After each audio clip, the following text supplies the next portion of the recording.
Chapter 2. The Tale of Inspector Legras.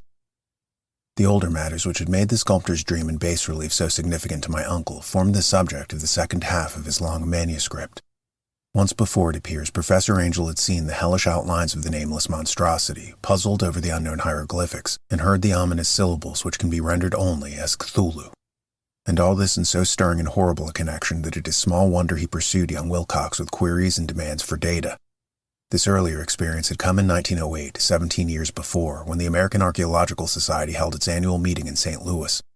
Professor Angel, as befitted one of his authority and attainments, had had a prominent part in all the deliberations, and was one of the first to be approached by the several outsiders who took advantage of the convocation to offer questions for correct answering and problems for expert solution.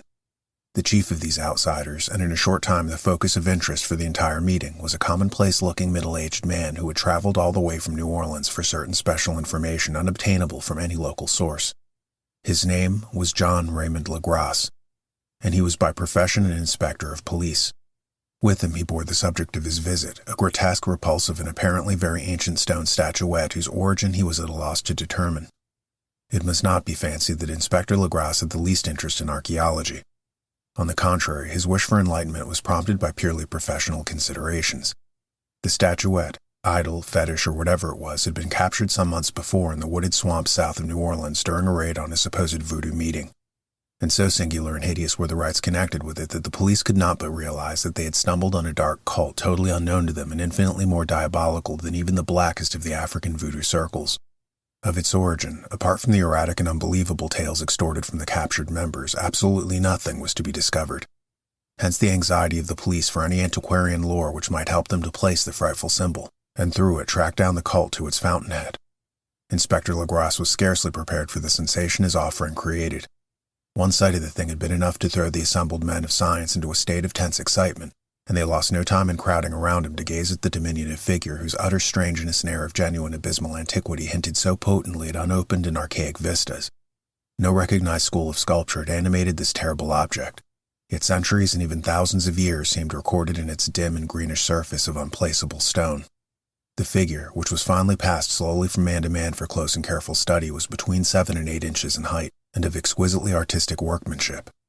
It represented a monster of vaguely anthropoid outline, but with an octopus-like head whose face was a mass of feelers, a scaly, rubbery-looking body, prodigious claws on hind and forefeet, and long, narrow wings behind. The thing, which seemed instinct with fearsome and unnatural malignancy, was of a somewhat bloated corpulence, and squatted evilly on a rectangular block or pedestal covered with undecipherable characters. The tips of the wings touched the back edge of the block. The seat occupied the center, whilst the long curved claws of the doubled-up crouching hind legs gripped the front edge and extended a quarter of the way down toward the bottom of the pedestal. The cephalopod head was bent forward, so that the end of the facial feelers brushed the backs of huge forepaws which clasped the croucher's elevated knees. The aspect of the whole was abnormally lifelike, and the more subtly fearful because its source was so totally unknown. Its vast, awesome, and incalculable age was unmistakable, yet not one link did it show with any known type of art belonging to civilization's youth, or indeed to any other time. Totally separate and apart, its very material was a mystery, for the soapy greenish-black stone with its golden or iridescent flecks and striations resembled nothing familiar to geology or mineralogy. The characters along the base were equally baffling, and no member present, despite a representation of half the world's expert learning in this field, could form the least notion of even their remotest linguistic kinship. They, like the subject and material, belonged to something horribly remote and distinct from mankind as we know it, something frightfully suggestive of old and unhallowed cycles of life in which our world and our conceptions have no part. And yet, as the members severally shook their heads and confessed defeat at the inspector's problem, there was one man in that gathering who suspected a touch of bizarre familiarity with the monstrous shape in writing, and who presently told with some diffidence of the odd trifle he knew. The person was the late William Channing Webb, professor of anthropology in Princeton University, and an explorer of no slight note. Professor Webb had been engaged 48 years before in a tour of Greenland and Iceland in search of some runic inscriptions which he failed to unearth. A singular tribe or cult of degenerate Eskimos whose religion, a curious form of devil worship, chilled him with its deliberate bloodthirstiness and repulsiveness. It was a faith of which other Eskimos knew little, and which they mentioned only with shudders, saying that it had come down from horribly ancient eons before ever the world was made. Besides nameless rites and human sacrifices, there were certain queer hereditary rituals addressed to a supreme elder devil, or Tornasuk. And of this Professor Webb had taken a careful phonetic copy from an aged Angekok, or wizard priest, expressing the sounds in Roman letters as best he knew how. But just now of prime significance was the fetish which this cult had cherished, and around which they danced when the aurora leaped high over the ice cliffs. It was, the professor stated, a very crude bas-relief of stone, comprising a hideous picture and some cryptic writing, and as far as he could tell, it was a rough parallel in all essential features of the bestial thing now lying before the meeting. These data, received with suspense and astonishment by the assembled members, proved doubly exciting to Inspector Legrasse, and he began at once to ply his informant with questions. Having noted and copied an oral ritual among the swamp cult worshippers his men had arrested, he besought the professor to remember as best he might the syllables taken down amongst the diabolist Eskimos. There then followed an exhaustive comparison of details and a moment of really odd silence when both detective and scientist agreed on the virtual identity of the phrase common to two hellish rituals so many worlds of distance apart. What in substance both the Eskimo wizards and the Louisiana swamp priests had chanted to their kindred idols was something very like this, the word divisions being guessed at from traditional breaks in the phrase as chanted aloud. Finglui mignanwaf Cthulhu, rilea waganagal fetagan. Legrasse had one point in advance of Professor Webb, for several among his mongrel prisoners had repeated to him what older celebrants had told him the words meant. This text as given ran something like this. In his house at Rilea, dead Cthulhu waits dreaming. And now, in response to a general urgent demand, Inspector Legrasse related as fully as possible his experience with the swamp worshippers, telling a story to which I could see my uncle attached profound significance. It savored of the wildest dreams of mythmaker and theosophist, and disclosed an astonishing degree of cosmic imagination among such half-castes and pariahs as might be least expected to possess it. On November 1st, 1907, there had come to New Orleans police a frantic summons from the swamp and lagoon country to the south. The squatters there, mostly primitive but good-natured descendants of Lafitte's men, were in the grip of stark terror from an unknown thing which had stolen upon them in the night. It was voodoo, apparently, but voodoo from a more terrible sort than they had ever known. And some of their women and children had disappeared since the malevolent tom-tom had begun its incessant beating far within the black-haunted woods where no dweller ventured. There were insane shouts and harrowing screams, soul-chilling chants and dancing devil flames, and, the frightened messenger added, the people could stand it no more. So a body of 20 police, filling 2 carriages and an automobile, had set out in the late afternoon with the shivering squatter as a guide. At the end of the passable road they alighted, and for miles splashed on in silence through the terrible cypress woods where day never came. Ugly roots and malignant hanging nooses of Spanish moss beset them, and now and then a pile of dank stones or fragments of a rotting wall intensified by its hints of morbid habitation, a depression which every malformed tree and every fungus islet combined to create. At length the squatter settlement, a miserable huddle of huts, hove in sight, and hysterical dwellers ran out to cluster around the group of bobbing lanterns. The muffled beat of tom-toms was now faintly audible far, far ahead, and a curdling shriek came at infrequent intervals when the wind shifted. A reddish glare, too, seemed to filter through the pale undergrowth beyond endless avenues of forest night. Reluctant even to be left alone again, each one of the cowed squatters refused point-blank to advance another inch toward the scene of unholy worship. So Inspector Legrasse and his 19 colleagues plunged on unguided into black arcades of horror that none of them had ever trod before. The region now entered by the police was one of traditionally evil repute, substantially unknown and untraversed by white men. There were legends of a hidden lake unglimpsed by mortal sight, in which dwelt a huge formless white polypus thing with luminous eyes, and squatters whispered the bat-winged devils flew up out of the caverns and inner earth to worship it at midnight. They said it had been there before d'Iberville, before La Salle, before the Indians, and before even the wholesome beasts and birds of the woods. It was nightmare itself, and to see it was to die. But it made men dream, and so they knew enough to keep away. The present voodoo orgy was indeed on the merest fringe of this abhorred area, but that location was bad enough. Hence perhaps the very place of the worship had terrified the squatters more than the shocking sounds and incidents. Only poetry or madness could do justice to the noises heard by Legrasse's men as they plowed on through the black morass toward the red glare and the muffled tom-toms. There are vocal qualities peculiar to men, and vocal qualities peculiar to beasts, and it is terrible to hear the one when the source should yield the other. Animal fury and orgiastic license here whipped themselves into demoniac heights by howls and squawking ecstasies that tore and reverberated through those nighted woods like pestilential tempests from the gulfs of hell. Now and then the less organized ululations would cease, and from what seemed a well-drilled chorus of hoarse voices would rise and sing-song chant that hideous phrase or ritual, Finglui mignanwaf Cthulhu, rilea waganagal fetagan. Then the men, having reached a spot where the trees were thinner, came suddenly in sight of the spectacle itself. 4 of them reeled, 1 fainted, and 2 were shaken into a frantic cry which the mad cacophony of the orgy fortunately deadened. Legrasse dashed swamp water on the face of the fainting man, and all stood trembling and nearly hypnotized with horror. In a natural glade of the swamp stood a grassy island of perhaps an acre's extent, clear of trees and tolerably dry. On this now leaped and twisted a more indescribable horde of human abnormality that any but a Sime or an Angarola could paint. Void of clothing, this hybrid spawn were braying, bellowing, and writhing about a monstrous ring-shaped bonfire, in the center of which, revealed by occasional rifts in the curtain of flame, stood a great granite monolith some 8 feet in height, on top of which, incongruous in its diminutiveness, rested the noxious carven statuette. From a wide circle of 10 scaffolds set up at regular intervals with the flame-girt monolith as a center hung head down the oddly marred bodies of the helpless squatters who had disappeared. It was inside this circle that the ring of worshippers jumped and roared, the general direction of the mass motion being from left to right an endless bacchanal between the ring of bodies and the ring of fire. It may have been only imagination, and it may have been only echoes which induced one of the men, an excitable Spaniard, to fancy he heard antiphonal responses to the ritual from some far and unillumined spot deeper within the wood of ancient legendary and horror. This man, Joseph D. Galvez, I met later and questioned, and he proved distractingly imaginative. He indeed went so far as to hint of the faint beating of great wings and of a glimpse of shining eyes and a monstrous white bulk beyond the remotest trees. But I suppose he had been hearing too much native superstition. Actually, the horrified pause of the men was of comparatively brief duration. Duty came first, and although there must have been nearly 100 mongrel celebrants in the throng, the police relied on their firearms and plunged determinedly into the nauseous rout. For 5 minutes, the resultant din and chaos were beyond description. Wild blows were struck, shots were fired, and escapes were made. But in the end, Legrasse was able to count some 47 sullen prisoners whom he forced to dress in haste and fall into line between the 2 rows of policemen.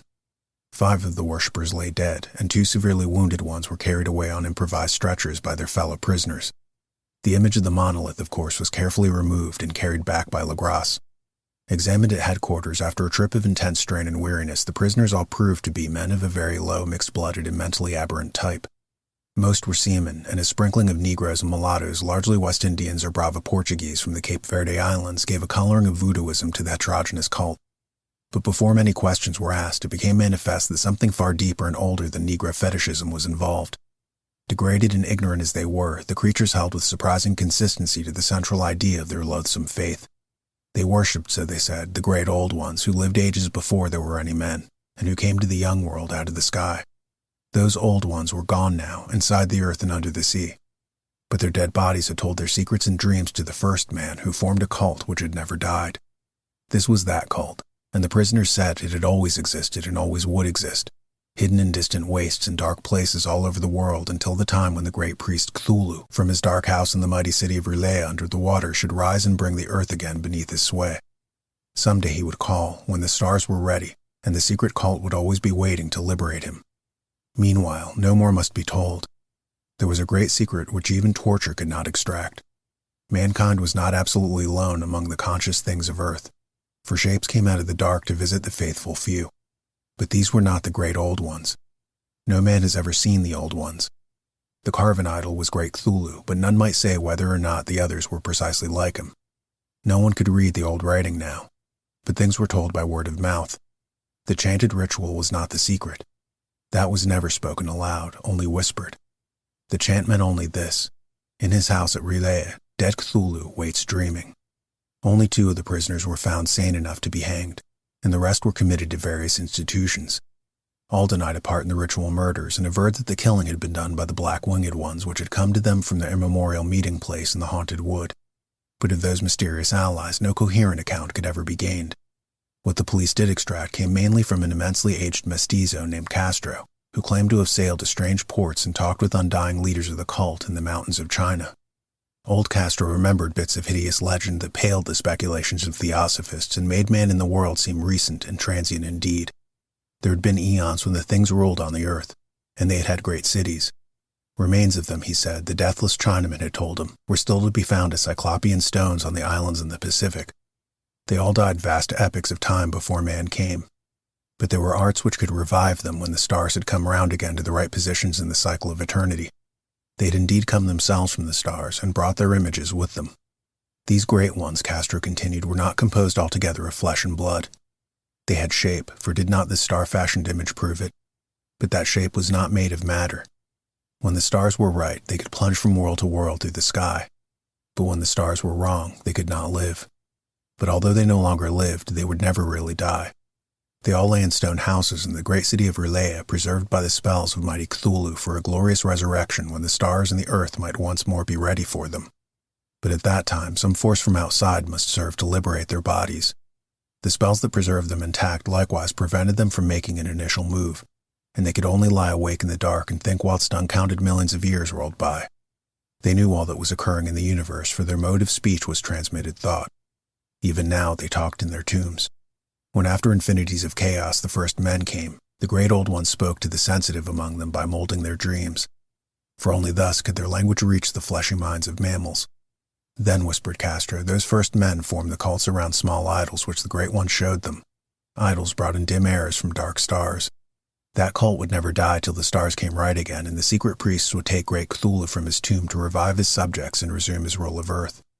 The time would be easy to know, for then mankind would become as the great old ones, free and wild and beyond good and evil, with laws and morals thrown aside, and all men shouting and killing and reveling in joy. Then the liberated old ones would teach them new ways to shout and kill and revel and enjoy themselves, and all the earth would flame with a holocaust of ecstasy and freedom. Meanwhile, the cult, by appropriate rites, must keep alive the memory of those ancient ways and shadow forth the prophecy of their return. In the elder time, chosen men had talked with the entombed old ones in dreams. But then something had happened. The great stone city of R'lyeh, with its monoliths and sepulchres, had sunk beneath the waves, and the deep waters, full of the one primal mystery through which not even thought can pass, had cut off the spectral intercourse. But memory never died, and the high priest said that the city would rise again when the stars were right. Then came out of the earth the black spirits of earth, moldy and shadowy and full of dim rumors picked up in caverns beneath forgotten sea bottoms. But of them old Castro dared not speak much. He cut himself off hurriedly, and no amount of persuasion or subtlety could elicit more in this direction. The size of the old ones, too, he curiously declined to mention. Of the cult, he said that he thought the center lay amid the pathless deserts of Arabia, where Irem, the city of pillars, dreams hidden and untouched. It was not allied to the European witch cult, and was virtually unknown beyond its members. No book had ever really hinted at it, though the deathless Chinaman said that there were double meanings in the Necronomicon of the mad Arab Abdul al-Hazred, which the initiated might read as they chose, especially the much-discussed couplet, "That is not dead which can eternal lie, and with strange eons even death may die." Legrasse, deeply impressed and not a little bewildered, had inquired in vain concerning the historic affiliations of the cult. Castro apparently had told the truth when he said that it was wholly secret. The authorities at Tulane University could shed no light upon either cult or image, and now the detective had come to the highest authorities in the country and met with no more than the Greenland tale of Professor Webb. The feverish interest aroused at the meeting by Legrasse's tale, corroborated as it was by the statuette, is echoed in the subsequent correspondence of those who attended, although scant mention occurs in the formal publication of the Society. Caution is the first care of those accustomed to face occasional charlatanry and imposture. Legrasse for some time lent the image to Professor Webb, but at the latter's death it was returned to him and remains in his possession, where I viewed it not long ago. It is truly a terrible thing, and unmistakably akin to the dream sculpture of young Wilcox. That my uncle was excited by the tale of the sculptor I did not wonder, for what thoughts must arise upon hearing, after a knowledge of what Legrasse had learned of the cult, of a sensitive young man who had dreamed not only the figure and exact hieroglyphics of the swamp-found image in the Greenland Devil Tablet, but had come in his dreams upon at least 3 of the precise words of the formula uttered alike by Eskimo diabolists and mongrel Louisianans. Professor Angel's start on an investigation of the utmost thoroughness was eminently natural, though privately I suspected young Wilcox of having heard of the cult in some indirect way, and of having invented a series of dreams to heighten and continue the mystery at my uncle's expense. The dream narratives and cuttings collected by the professor were of course strong corroboration, but the rationalism of my mind and the extravagance of the whole subject led me to adopt what I thought the most sensible conclusions.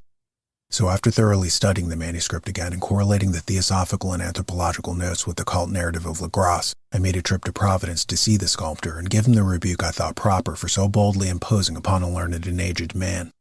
Wilcox still lived alone in the Fleur-de-Lis building in Thomas Street, a hideous Victorian imitation of 17th century Breton architecture which flaunts its stuccoed front amidst the lovely colonial houses on the ancient hill, and under the very shadow of the finest Georgian steeple in America. I found him at work in his rooms, and at once conceded from the specimens scattered about that his genius is indeed profound and authentic. He will, I believe, be heard from some time as one of the great decadents. for he has crystallized in clay and will one day mirror in marble those nightmares and fantasies which Arthur Machen evokes in prose and Clark Ashton Smith makes visible in verse and in painting. Dark, frail, and somewhat unkempt in aspect, he turned languidly at my knock and asked me my business without rising. When I told him who I was, he displayed some interest, for my uncle had excited his curiosity in probing his strange dreams, yet had never explained the reason for the study. I did not enlarge his knowledge in this regard, but sought with some subtlety to draw him out. In a short time I became convinced of his absolute sincerity, for he spoke of the dreams in a manner none could mistake. They and their subconscious residuum had influenced his art profoundly, and he showed me a morbid statue whose contours almost made me shake with the potency of its black suggestion. He could not recall having seen the original of this thing except in his own dream bas-relief, but the outlines had formed themselves insensibly under his hands. It was, no doubt, the giant shape he had raved of in delirium. That he really knew nothing of the hidden cult, save from what my uncle's relentless catechism had let fall, he soon made clear. And again I strove to think of some way in which he could possibly have received the weird impressions. He talked of his dreams in a strangely poetic fashion, making me see with terrible vividness the damp cyclopean city of slimy green stone, whose geometry, he oddly said, was all wrong, and hear with frightened expectancy the ceaseless half-mental calling from underground, Cthulhu Fatagan, Cthulhu Fatagan. These words had formed part of that dread ritual which told of dead Cthulhu's dream vigil in his stone vault at Rilea, and I felt deeply moved despite my rational beliefs. Wilcox, I was sure, had heard of the cult in some casual way and had soon forgotten it amidst the mass of his equally weird reading and imagining. Later, by virtue of its sheer impressiveness, it had found subconscious expression in dreams, in the bas-relief, and in the terrible statue I now beheld, so that his imposture upon my uncle had been a very innocent one. The youth was of a type, at once slightly affected and slightly ill-mannered, which I could never like, but I was willing enough now to admit both his genius and his honesty. I took leave of him amicably and wished him all the success his talent promises. The matter of the cult still remained to fascinate me, and at times I had visions of personal fame from researches into its origin and connections. I visited New Orleans, talked with Legras and others of that old-time raiding party, saw the frightful image, and even questioned such of the mongrel prisoners as still survived. Old Castro, unfortunately, had been dead for some years.